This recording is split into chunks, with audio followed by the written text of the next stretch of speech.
विश्रान्तां देहोरात्रविदो जना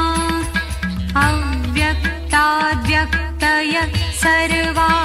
प्रभवन्त्यः परागमे रात्र्यागमे प्रलीयन्ते तत्रैवाव्यक्तसंज्ञके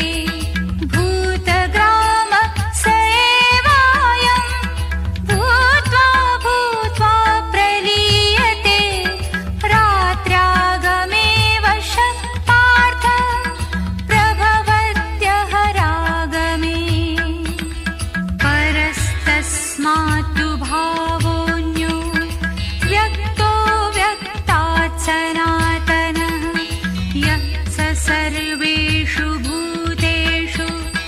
नश्यत्सु न विनश्यति अव्यक्तोऽक्षर इत्युक्तः तमाहुः परमां गतिं यं प्राप्य न निवर्तन्ते तद्धाम परमं मम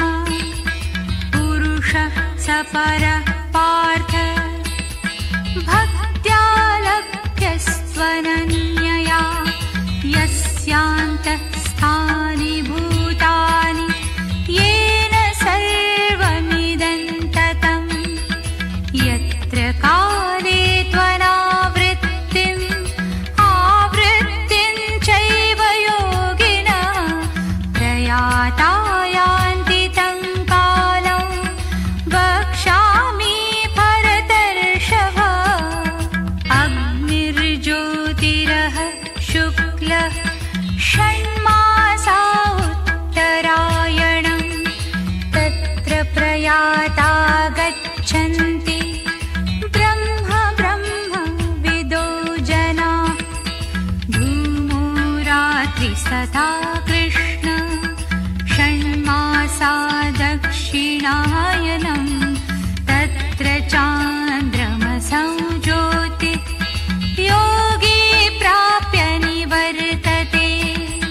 शुक्लकृष्णे गतिहेते जगतः शाश्वते मते एकया यात्यनावृत्तिम् अन्यया वर्तते पुनः नैते श्रुति पार्थ जानन् योगी मुह्यति कश्चन सर्वेषु कालेषु योगयुक्तो भवार्जुन वेदेषु यज्ञेषु तपस्सु चैव दानेषु यत्पुण्यफलं प्रदिष्टम् अत्येति तत्सर्वमिदं विदित्वा योगी परं स्थानम् उपैति चाद्यम्